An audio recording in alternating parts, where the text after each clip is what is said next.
अच्छा, कार्टून्स तो बच्चों को कितने पसंद हैं, और अगर स्पेशली बात करें डोरेमोन तो फिर बच्चे तो उसके दीवाने हैं। और ख़ास तौर से चाहे नोबिता पढ़ाई करे या ना करे, कितना आलस करे, बच्चे पता नहीं क्यों उसको ही फॉलो करते हैं। जबकि पेरेंट्स थक जाते कहते हैं कि पढ़ाई करो, आलस मत करो, लेकिन बच्चे क्या हैं, वो नोबिता को ही फॉलो करेंगे। उनको भी लगता है कि डोरेमोन की तरह कोई उनके पास में आएगा या फिर डोरेमोन खुद आएगा, उनको गैजेट्स देगा, उनकी हेल्प करेगा, उनका सपोर्ट करेगा। पर बच्चों, आपको क्या पता है कि जो नोबिता है, जो डोरेमोन है, ये रियल में भी थे। अब आपको लग रहा है अच्छा रियल में थे तो डोरेमोन तो मेरे पास में भी आएगा, लेकिन मैं आपको इसकी रियल स्टोरी बताऊंगी नोबिता के बारे में और डोरेमोन के बारे में। मैं आपको पहले ये बता दूं कि जो नोबिता है, ये रियल में एक ऐसा छोटा बच्चा था जिसकी एज 9 साल की थी और ये जापान में रहता था अपने पेरेंट्स के साथ में। नोबिता जैसे जो आपने कार्टून में देखा होगा, रियल में भी वैसे ही था, कार्टून के अकॉर्डिंग ही था। जैसे कि कार्टून्स में आपने देखा होगा, हमेशा रोता रहता है, परेशान रहता है, सुस्त रहता है, आलसी रहता है, अपने काम नहीं करता है, हमेशा डोरेमोन की हेल्प लेता रहता है। तो रियल में भी वो वैसे ही था। जब तक उसे डोरेमोन नहीं मिला था, उसके पहले तक वो क्या करता रहता, वो हमेशा सुस्त रहता था, खामोश रहता था। मतलब कि वो इतना आलस करता था, पढ़ाई भी नहीं करता था। उसके पेरेंट्स भी सेम दुखी थे जैसे कार्टून्स की तरह। रियल में भी नोबिता ना सेम ऐसे ही था, बहुत आलसी था, रोता रहता था, कोई भी काम अपने नहीं करता था। एक दिन ऐसे वो स्कूल जा रहा था तो उसे रास्ते में एक बिल्ली मिली, मतलब एक कैट मिली रास्ते में उसको। और उसके बाद में उसको इतनी प्यारी लगी, वो उसको लेकर के अपने घर आ गया। जब घर में लेकर के आया तो उसकी मम्मी ने साफ मना कर दिया उसको रखने से। उन्होंने कहा हम बिल्ली को नहीं रखेंगे अपने घर में। लेकिन डोरेमोन, मतलब कि जो नोबिता था, उसने बहुत ज़िद करी कि नहीं नहीं, मुझे बिल्ली रखनी है अपने घर में, मुझे बहुत अच्छी लग रही है। आखिरकार फाइनली उसने मम्मी को कन्विंस कर लिया और उसके बाद में वो बिल्ली को लेकर के अपने घर में आ गया।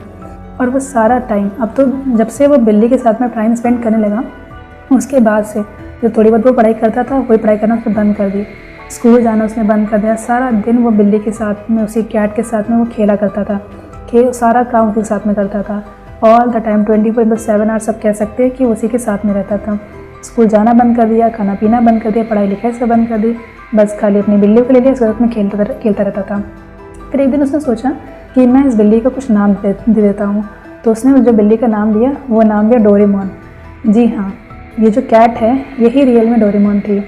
और फिर जब उसने डोरेमोन उसे नाम दे दिया, तो फिर उसने सोचा ये कि जो उसका डोरेमोन है, कैट है, वो लेकर जाएगा और अपने दोस्तों को भी दिखाएगा। वो कैट को लेकर के गया अपने दोस्तों को दिखाने के लिए, वो उसे लेके जा रहा था।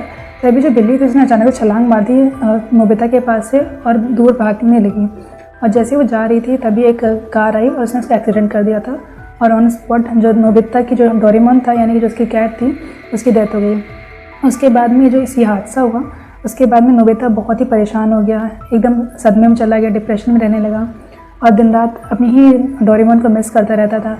अपनी मम्मी से पूछता रहता था डोरेमोन कहाँ पर है। और इसके बाद में जब उसे डिप्रेशन हो गया तो उसे डॉक्टर्स के पास लेके गए और उसे हॉस्पिटल में एडमिट करना पड़ा। डॉक्टर्स की कोशिश ये थी कि डोरेमोन के जो गम में नोबिता है, उसको सदमे में है, वो डिप्रेशन से बाहर आ जाए। लेकिन हुआ ये कि वो डिप्रेशन से तो नहीं बाहर आ पाया, लेकिन उसको एक बहुत भयानक बीमारी हो गई जिसका नाम था स्किज़ोफ्रेनिया। इस बीमारी में क्या होता है, ये एक तरीके का मानसिक विकार होता है, मानसिक तरह का रोग होता है, जिसमें इंसान को ये लगने लगता है कि उसके पास में आसपास में वो चीज़ है। जैसे कि इसमें नोबिता को ये लगने लगा था कि डोरेमोन उसके आसपास में है, डोरेमोन उससे दूर नहीं गया है। उसको लगता था कि जब उसके फ्रेंड्स उसे परेशान करते हैं, उसे कोई परेशान करता है, तो उसको ये लगता था कि डोरेमोन आकर के उसकी हेल्प कर रहा है। फिर जब बहुत ही कोशिश करने के बाद में जब नोबिता थोड़ा सा ठीक हो गया तो उसे घर में लेकर के आया गया। तो जब वो घर में आ गया तो उसके बाद में वो उसका बस यही चीज़ सवाल था अपनी मम्मी से कि मम्मी मेरा डोरेमोन कहाँ पे है, मेरा डोरेमोन कहाँ पे है। फिर उसके बाद में ये हुआ कि उसके पेरेंट्स ने उसे एक दिन बोल दिया कि डोरेमोन तो है नहीं। नोबिता अपने पेरेंट्स से यही कहता था कि ऐसा हो ही नहीं सकता कि डोरेमोन नहीं है, क्योंकि डोरेमोन हमेशा उसके पास रहता है, उसकी हेल्प करता है और हमेशा उसके साथ में खाना खाता है, गेम खेलता है, उसको गैजेट्स देता है।